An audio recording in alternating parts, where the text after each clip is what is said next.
2024, Abraham was elected chairman of the Republican Party of Texas at the state convention, succeeding Matt Rinaldi.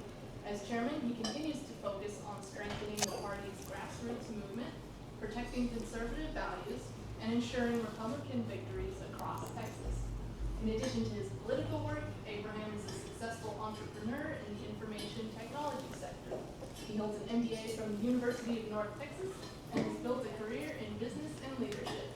He and his wife, Gina, a registered nurse, reside in Parker, Texas, with their 2 children attending the Plano Independent School District. Please join me in welcoming Chairman George.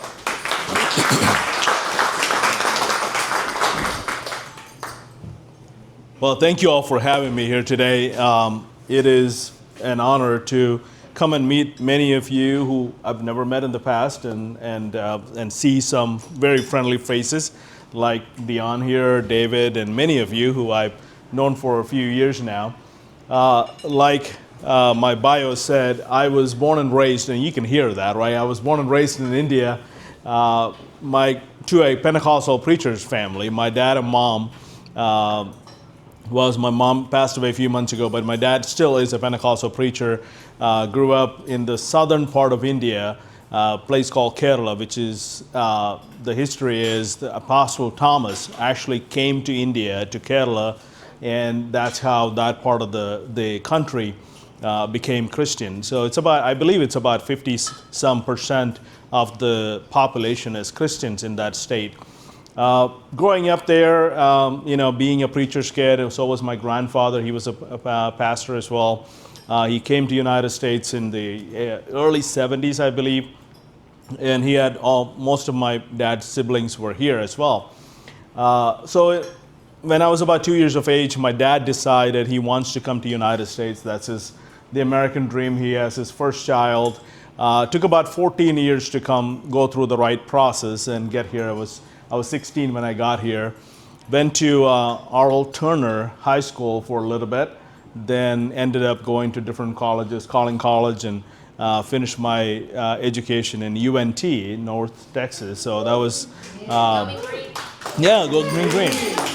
One of these days, I really wish our college takes out all those DEI stuff in the CRT. It has become a real embarrassment for all the conservatives who's graduated from there. But I still tell people, that was probably the cheapest college that I could find around here. So that was my number one reason that I went there. No student loan debt from there. I do have one from the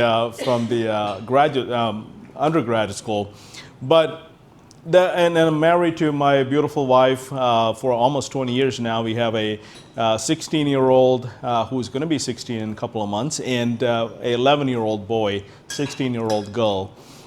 So she is in the process of getting her permit and driving and all of those good stuff. So it'll be interesting few months for us for sure. We'll be praying. Yeah, thank you. That's a little bit about me. Over the past few years, I've got involved in politics when Barack Obama was running. I got involved mainly because a lot of people in the Indian community started to support him, especially in Christian areas, Christian communities. They started to say, well, he's a minority, he's the first black president, and we need to support it. And a lot of us just did not believe in that. We said, well, the color shouldn't be a matter. It shouldn't be the deciding factor. And a lot of us had just started our businesses, and we didn't like the regulation. And this is the same guy who goes out and tells the nation that you didn't build it, somebody else built it, and all that stuff. And if you're a small business owner who has to mortgage your home multiple times to keep paying your employees, when you hear things like that, you just lose it. So I got involved. I went to Dallas County Republican Party headquarters and asked what's the difference between a Democrat and a Republican. And they had these blue push cards at that time. I still remember it. I haven't seen one in recent years. And it said, here's all the values. It was like limited government, Republican a checkbox, the Democrat has an X box. And it was consistently, the Republican support says family values and all of those good stuff. And I looked at it, I should take this to my church. So I grabbed a few of those, handed over to a few of my friends. And during that time, Pete Sessions' campaign was, ramping up and reached out to me and said, would you help with the campaign? That's the history behind I got involved in politics. It's just going to the Republican Party headquarters one time and you get stuck there. And it's just one of those things, you get involved in politics and you want to leave politics. And I kind of did that for a little bit. And then President Trump ran, and that was more exciting, so came back into it. It's what we wanted to see in our country, and I say this everywhere I go. All the elected officials, all the representatives, the party chairs, the state party chair, they all believe they're the most important person at this time, right? They believe that. And they should work hard and do that. Then you ask someone 20 years from now, most people don't have any idea who were the governor, so there are some people who doesn't even know who were the president of the United States in the 90s or 70s. Let alone who was the state party chair or the House representative or the state senator or even the US senator. So my take on things is whatever we do, it will last. The conservative principles, the conservative bills that we push throughout our lifetime, that will last for the next generation, the generations to come. But this is not a legacy building deal. This is not something, but we do it because we believe in the conservative principles. We believe in limited government. We believe in free market. We want the government to stay out of our life. Speaking of that, let's talk about a school choice. So one of the main things, we do as the party is we have priorities. And the priority is set by grassroots members at the convention. This time around, this school choice has been a priority for the Republican Party for many years. It's not a new thing. It started from Ronald Reagan. When he ran, he talked about a school choice. And over time, even President Trump talks about it. Now our state is going through a very messy process to get there. Last cycle, Governor Abbott decided that he's going to come out and primary people who did not support a school choice. And this time, there's many people who came on board who are big school choice, pro school choice members. Now, going back to the priorities, we have 8 priorities. The first priority is the securing the border. Second one is securing our election. So going all the way down to no banning Democrat chairs, which in my opinion, we didn't get, but we kind of got it. In letter we got it, in concept maybe not, but we will see how that plays out the rest of the session, the vice chairs and all of that. But then you have, banning taxpayer-funded lobbying. That is a main priority that's been going on for a long time for the party. Then we added 3 other priorities, and one of them is school choice. And another one we added is property tax reform. The third one is protection of life. In our state, today it takes about $15,000 to $40,000 to adopt a child, and it shouldn't be that expensive. So we have abortion banned to a point. Now we want to have build on it to go to the next level, saying adoption is easier in Texas, and that is and there's people, we're talking thousands of families who are on the waiting list on that. And it takes a lot of lawyer fees and a lot of formalities to get there. And we want to make that easy for our families in Texas. So that's the concept behind that. Supporting pregnancy centers, things like that. So all of these priorities comes, and one of the major priority that's happening today is the school choice. And I will open up for questions at the end. I'm sure there's two sides to this.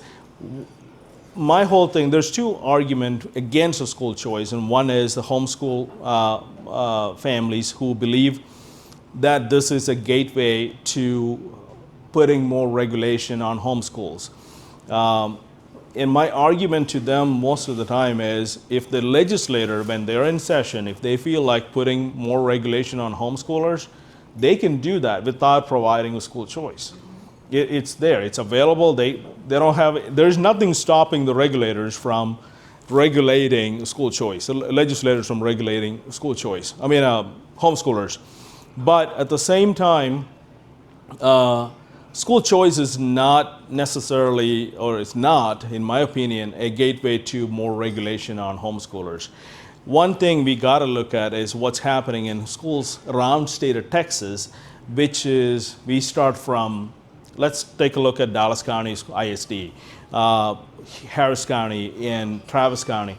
Those ISDs have real problems, especially when it comes to CRT, DEI, and all those bad things. On top of it, Texas is pretty low when it comes to education, and the ranking is pretty low in Texas. Our kids need to be able to go to a workforce that they can read and write and have basic math skills. And unfortunately, that's not the case with our public education system. So one of the arguments in the school choice, against the school choice, is, well, you have a choice. And I say yes. Theoretically, we do have choice. You can take your kids and send them to private schools. You can send them to homeschool. You can do homeschooling for your kids. But a regular family, an average family where wife and husband works full-time, they have to spend 40, 50 hours at workplace. And the public schools comes with school bus. Then they have meals if they want to buy for $3, $4, $5. Then they will drop them back off. It is much easier for a family to say, I'm going to send my kids to pub ed, which is most of the time, a lot of times, it's a failing school system. The question is, don't you care enough about your child to send them to a private school? Well, a lot of people cannot afford it. Some people who can afford it cannot make it work because of the work conditions and things like that. School choice gives them a little bit more of an incentive, because you're getting a $10,000, that gives them a little bit more of an incentive to send them to a private Christian school where they can actually have a little bit more of help from the government, from their tax dollars, right? And when people say we're taking the public funds and giving to the private education, there are no public funds. It's all our tax dollars. Our tax dollars go to a pool, and it's going back to whatever the programs that the government is funding. So, and on an average, in state of Texas, little over $16,000 is what we're spending on pub ed kids. And school choice is $10,000. It actually saves $6,000 for tax dollars when you send someone to private education.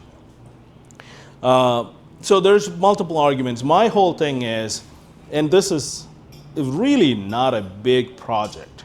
It's a $1 billion project, and when we hear that number, we say, well, that's a big project. It's $1 billion. Well, you take that to our rest of our budget, it's a very tiny pool of money.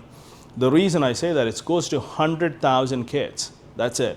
We have 5.1 million children in a school here in the state of Texas. And 100,000 is something you can call a pilot program or a sample program, honestly. And we'll see how that works.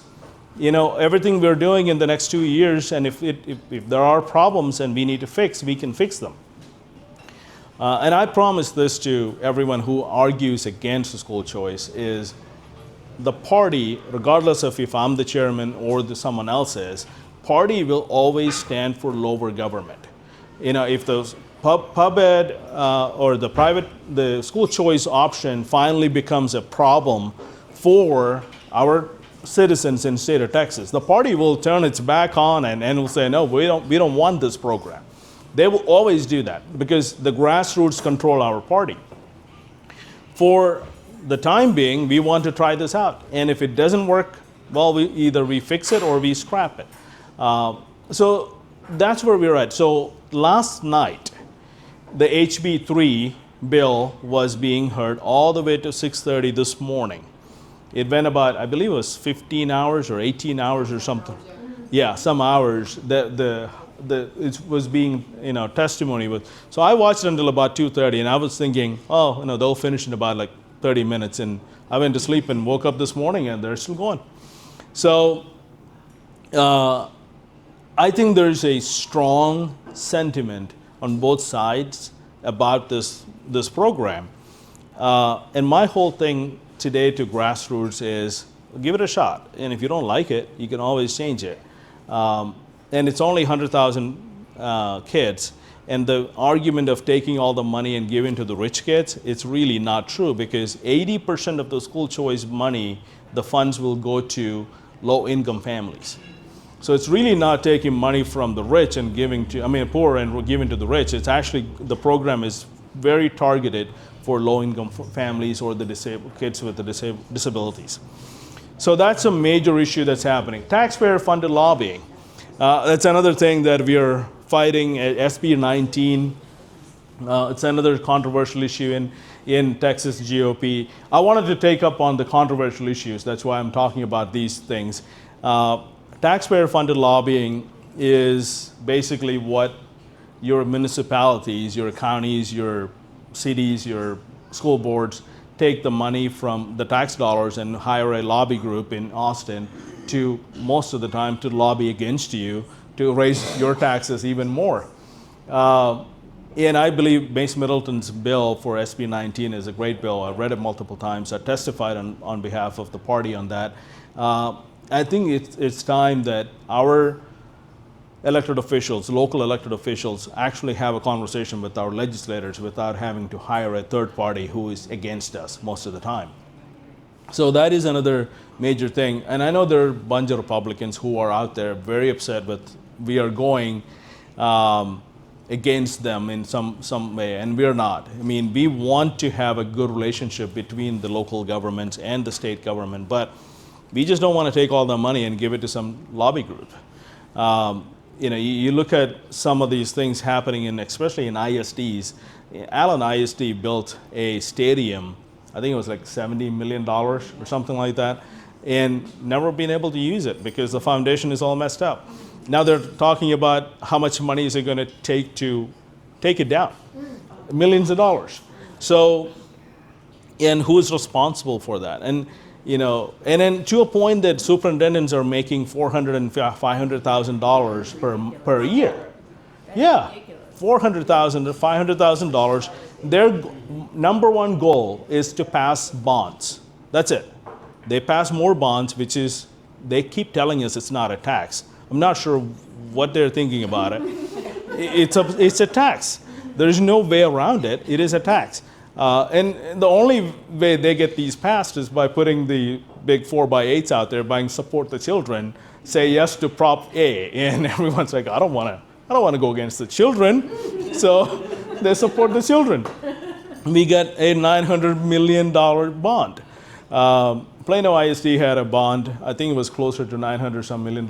Other than one or two items, everything else passed. So we have a like $670 million bond that was passed last year. So it's absolutely crazy what's happening throughout the state and how many billions of dollars are going into small programs that are funded by our tax dollars that benefit barely a small group of children. So this is an argument for school choice. I think it was Governor Abbott who said this. I don't know if it's Governor Abbott or Lieutenant Governor, one of them said this. So there was an argument during one of their TV interviews, and they said, well, the public schools should have all the rights the public schools have. The private schools have. The public schools should have all the rights the private schools have. And the governor, I think, goes, so you're telling me the Christian private schools that you see on the corners should be able to pass bonds and tax people. And the other guy goes, no, that's not what I'm saying. It's like, exactly. So there's a lot more going on behind the scenes with these kind of programs that the party's stand is we need more transparency on where our tax dollars are going.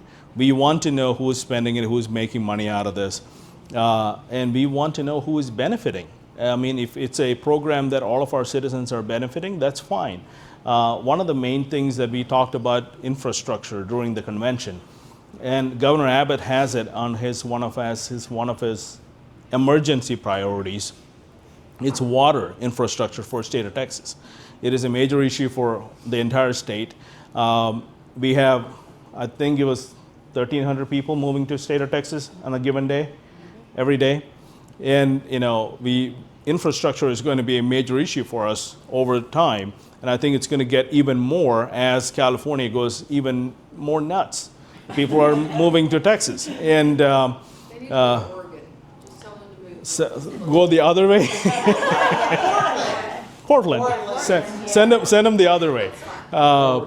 I love those memes that people put Oklahoma's map and say Texas, move here, and Houston in the 80s Yeah. had put a sign on their population that says no vacancy. oh wow. Well, we should do that. Well, Houston apparently didn't work out for them. They still moved there, and now it's a mess. I'm going to be in Houston tomorrow, and I will see if I can find that picture and I will text it. I would love that. I wanted to show that to the group. One thing is everyone wants to move to Texas. As soon as you move into Texas, the state is closed. I mean, that's just like everywhere else we go in the neighborhood too, right? I used to live in Carrollton, close by here, and we moved to Parker about 15 years ago now. And the reason we moved to Parker was it's all 1 acre lots, and it has a country feeling. So we moved up there, built a house. It's nice. Now Parker looks like Plano because everybody else moved there, thought the same thing. So I'm like, we got to move to a little bit further. Now it's looking at like I'm going to have to move to like Hunt County or something to find a nice piece of land. So it keep happening to every neighborhood. It's the same thing in Texas. One thing we know for sure is Texas will have problem with the water. We'll have problem with the power. So other than putting some money into those two infrastructure issues, I think all the rest of the surplus money we have should come back to property tax reform and get it over with. We have people, I was looking at all the counties who have people getting evicted for not paying taxes. It is one of the highest times now. And most of the time, not all the time, most of the time, those are senior citizens who cannot afford to pay because they're on their fixed income, on Social Security or all of those pensions. Property tax kept going up and they cannot keep up with it. And along with Biden's inflation just made a bigger mess. So people are literally getting taxed out of their homes. And that needs to change. So those are the kind of things that party is working on. One of the, I don't know who asked me this, someone asked me this, okay, what about the parties infighting? Well, one thing I know is ever since I've been involved in party in 2008 to 2007, parties always had infighting. There's always a group who is not happy with another group. One thing we must do, is we should fight Democrats a lot more than we should fight the Republicans. One of these days, we got to figure out how to do that. Primaries are great. I love primaries. I think it's one of the foundations of Republican Party to have a very healthy competition between two good Republicans. And when that is over, everybody should get behind the person who won, including the guy who lost or the girl who lost, and then just keep moving because a Democrat in Texas House or in Senate is much worse than any Republican we can put up there. We were able to move 2 seats to our side, flip 2 seats on the Texas House this time around. I wish we had 3. HD 70, but the Mahela Plessa was one of the other targets that both governor and our party has, and it just didn't happen. And we were able to flip a Senate seat in southern parts of the Texas, which is Adam and Hosa now. With President Trump on ballot, it was a great time. I gotta say, I was in South Texas, probably about 3-4 weeks consistently. And it was the block walking in South Texas those days, I've never seen it anywhere else like this. So block walks on a Saturday morning, it's about like 500 people. And they come with their whole family. They show up, they have like tacos, hot dogs in the morning, they have a great time. Like 9:30 or so, everyone's picking up a stack of push cards. They got a list or app or something, and they're block walking until it's finished. Or like 12:30, 1 o'clock when they come back and have some more hot dog or a Chick-fil-A or something. It was great. I was looking forward to block walking in South Texas because it was a great time. And I've never seen that many people block walk at once. Like, it's like a huge rally of people showing up, and some of them stick around and they cook for lunch, and it was just a great community outreach. And it was not combative within each other. They were all together, and we flipped the Republican grassroots in that area, flipped 12 counties to Republican this time, the Democrat counties. And one county having elected a Republican, Starr County having elected a Republican in 130 some years. So this is the power the grassroots have if they can come together and do some work. I'm from here, I'm in Collin County, and I know Denton County people, a lot of you, we see our problems in our ECs and CECs, and a lot of times it's not healthy. Sometimes it is healthy debate for a resolution or something like that. It's great. Most of the time, it has nothing to do with. I had EC meeting. I was a county chair before this. EC meetings where we couldn't pass our minutes, which is the first item on the agenda. At 9 o'clock, we're still talking about minutes, and that's not a productive use of our time of 300 people showing up. I think we got to move forward from there to get more Republicans elected. If we can get 100 Republicans in Texas House, which is what I want, we have a supermajority. We can pass real good bills without any support from any Democrat ever. And we were there. It's not impossible. When Steve Ministeri was the chairman, we were there. We had 103 people, or 102, I believe, on the Texas House side. We're close to that in the state Senate because we have 20 now. So it's possible. Texas is becoming more conservative and more red than ever before. We had 1.1 million people move to Republican side in 2024 election. If we can keep half of that and add a few more people, we'll be in a great shape for next 20 years. We just need to keep working and fighting the Democrats, not within ourselves. So that's my ask today. I will open up for a few questions, and we will kind of wrap up. Yes, sir. One of the issues that came up at convention was a rules change Oh, yeah. for closing the primaries.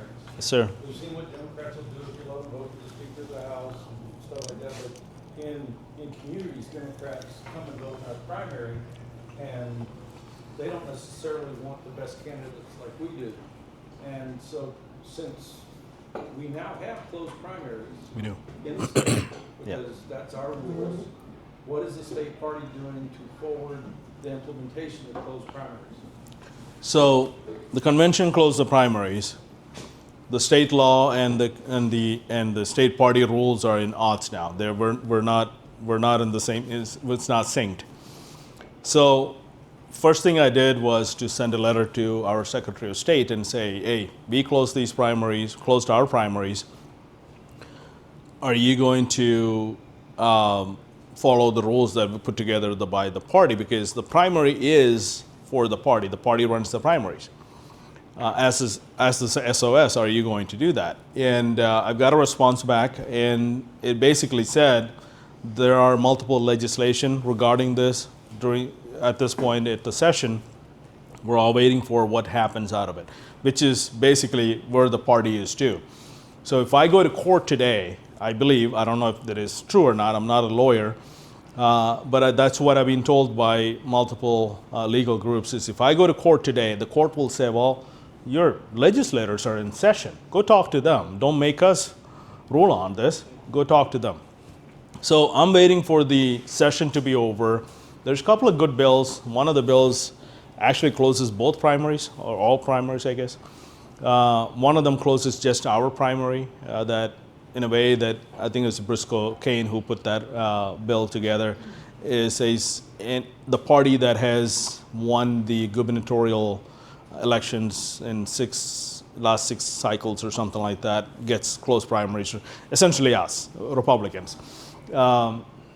So if any of those bills actually go through the process and finally become law, then we don't have to worry about it.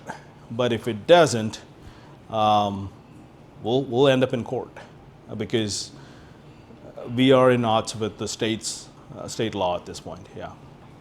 Yes, ma'am. So, the Department of Education is closing in DC. How does that affect the states? Well, it's a good thing for us Right. because now there's a lot less mandate from DC. The state gets to make our decisions. There's a lot of mandates that are currently in place, and if they close it down and take out all those mandates, that's great. And I was told last night the half of the department was closed down and something like that. One of the things that's happening, I'm very excited. So every time I get frustrated with Austin, I go watch the DC news, and it just pumps me up.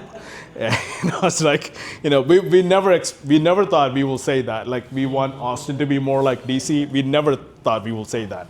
But with President Trump, it's been great. And I was watching something last night with McMahon. What's her name? The education secretary. McMahon. That's right. Linda, right? Someone asked her, "Is your idea to close down Department of Education?" And she said, "Yes." That's it. It's not a. There's no discussion about it. Yeah, I am going to close it down. I don't know how fast she's going to do it. Looks like she cut it down in half. So, anything we can remove, any power we can remove from DC and put it on states, it's a good thing. It's always a good thing. Each state is individually controlled. That's how our country was founded. That was the intent. Then DC just become a huge, big machine, and now we don't even know where the $350 billion went, and Zelensky apparently doesn't know either. So it's a huge mess. So I welcome any change from closing down departments there and sending the power back to the states. I have one more question. Yes, ma'am. There's, and I don't know if it's true, but there's a lot of talk about stock market coming to Dallas or Texas. So, yeah, there's a bill. So we have a stock market essentially now. I mean, we what is it called? The Y'all Street. We have an exchange. We don't have a stock. We have an exchange. Y'all Street. Right. And there's bills for a lot of things. You usually get about 8,000 bills get filed. About 1,400 gets passed. And the hope is you get good bills passed and bad bills killed. And Dion knows, David knows this. There's a huge effort from the party every cycle to kill bad bills as much as supporting the good bills, because bad bills does a lot more harm than not be able to pass a good bill, that we can still work on it. Some of the times we get really horrible bills from Republicans without knowing there's so much unintended consequences to those bills. And we see that in SREC all the time. So I don't know the answer to your question on if the stock market exchange is coming here. Yes, sir. Do you know? Yeah? Ken Parker, this has been a project of his the entire time he's been in the legislature. He's worked to bring things in that will help Texas be more independent about taking care of its own business. The commodities that we produce here are traded on exchanges in Chicago, New York, and even our energy production is traded on exchanges outside the state.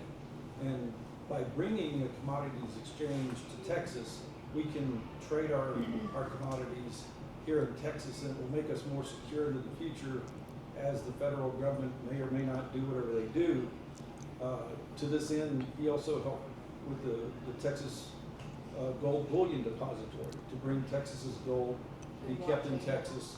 Right. And to help defend against, it's a hedge on inflation. Right. But, so Tam's done a lot of these bills to bring things back into Texas to keep Texas secure in the future. Abraham, can I add to Yeah. that? There's been a move the last 2 sessions. I guess New Jersey and New York have put some taxes and restrictions on Wall Street. They have been trying to get that actually moved to Texas. Whether that's actually going to happen is anybody's guess, but with our ability to do things by internet, there's a decent chance, but it hasn't moved in 2 sessions. Yeah. So. There's a couple of things that are, I was thinking it's going to happen this time, that I was, today on my way here, I saw the speaker said, we're not going to have gambling in Texas, at least not in this session, which is, I'm in big favor of. That's a good thing. Sorry. Yeah, I am a huge, I'm not a history buff, but I've never heard a community or a time where gambling and prostitution and sex trafficking is the right way to, build your community. That's never happened, and it's never going to happen. So I don't think we should have that here in Texas. Yeah, it's just another money laundering system that we don't want to bring into our state. Yes, sir. Hey, so I take that you're for school choice, or let's give it a try, and then I was going to head right into gambling. So, are we going to be force-fed gambling, or will it be stopped? No, we're stopped. So the party's platform clearly states we don't want gambling. So we are absolutely against gambling. So everything I do drives from the platform. It's not my personal opinion. Even if I don't like something, if the platform says that's what it is, that's what I signed up to do, and that's what I'm doing. I'm a free market guy. I really don't care about a lot of things, but when the party's platform says we're not going to have gambling, we're not going to have gambling. We're going to fight against it. So are we going to my. have gambling? I don't think so. I don't think we're no. I don't think so. The lieutenant governor and the speaker have come out against gambling. Yeah, They have? yeah, they have. Lieutenant governor have. It's hard to get it through either house. So. Right. Yeah, Lieutenant Governor's been against it for a while. The Speaker, we were not sure, but today there was an interview that someone asked him, "What are your thoughts?" And he said it's not happening this session. So Burroughs said that? Burroughs said that. Yes, sir. Oh, Yeah. man. He didn't say he was against gambling. He said that it's not going to happen. Okay. Right. That means that there's a majority of the people that he's responsible to. That's why we need 100 seats, so we don't have to worry about it. Exactly. But then you've got the law Larsons of the world that are coming. And the last time we There's had, always. last Yeah. time we had 100 seats, we did not get a ban on abortion. We didn't get. That's true. We didn't. We didn't because of the law Larsons. We didn't get a lot of things, and because we didn't perform, we lost the majority. Yeah. So if we get 100 seats again, we need to actually. See, perform.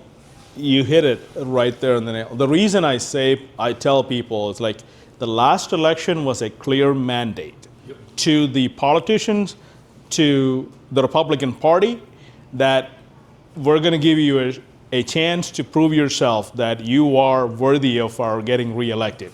And obviously, DC is working really well with that. I cannot say the same thing for Austin. We're not anywhere near that. But we've got to get there. And, people want to censor people and all of that stuff now. I'm like, okay, let's get this session over with. Then we can go into that. The reason I say that, and I'm not trying to be a rhino or support any of these issues. What I'm trying to say is, if we don't get good legislation done, 2026 is going to be really hard for us to win. And with 2 or 3 seats majority in U.S. House, usually when you have the presidency and both chambers, you lose the House. And we cannot afford to lose the House in 2026. So the whole point is, let's make sure we can actually flip a seat or potentially 2 in Texas on congressional seats and send more people, because we are going to lose a couple in California. So we're at a point that we know we're probably going to lose the House, and the only way to fix that is to have more seats from red states to go to DC. And the only way to do that is not actually do the work that people send us to, elect us to do. Yes, ma'am. I do have a question. So the last election, there were 30-something odd seats in the House. Democrats ran for re-election unopposed. So what's our plan as a party to target those seats that might be flippable to Republicans? Right. So the seat is 75, 80% Democrat. There's really no reason to put money into those seats because you're not going to build, you can build 6 points maybe if you're a really good candidate and a lot of money. Maybe 8 points, that's like the max. But if you are in a 75% district, leave that alone. There are plenty of districts who are flippable, like HD 70 is one of them. It's a 2-point district. If we get a good candidate, money into it, Mahela Plus is very powerful these days because she's the vice chair of the Democrat caucus and she's well liked. So yeah, so Very pleasant, which makes. she's very pleasant, right? She's not vitriolic and. Right. I cannot pick her out from a lineup, but I've been told that that's true. But so there are seats like that we want to target, which are within about 5. Democrats, I mean, like, what about DC? What about our congressman? Who would you target? Jasmine and Al. Oh no, not Jasmine. Jasmine's not going anywhere. Can you stop recording? I mean, she's really bad, but she's. No. I believe the largest nonpartisan. Now he's looking up a calendar. Yeah. Okay, we're not. We're not. Put on your calendar. Pull on your phone. Nonpartisan municipal candidate forum. We average about 100 in attendance. Louisville, Government Center, Valley Parkway. Invite your friends. Bring everybody. LIC. A lot of cities. So it's not just Louisville. There are tri-cities, but. Go for it. So first off, I'll do the plug real quick. If you're not a member in this room, please join us. Caleb is not here tonight. He is sick, but he will bully you just as much to become a member if you're not a member. If you're an elected official and you represent any part of the Flower Mound and greater area, you should be part of the Flower Mound Area Republican Club. I'm looking at 3 elected officials. Other than that, I'm looking at the county parties calendar right now. There's a lot going on between March and April, so look at that, and I'm not going to name it all off to you guys just because it's a lot. If there's any elected officials or the representatives in the room that have something they want to highlight, that's where I'm going to leave it. So, have a great night. Thank you. See you later.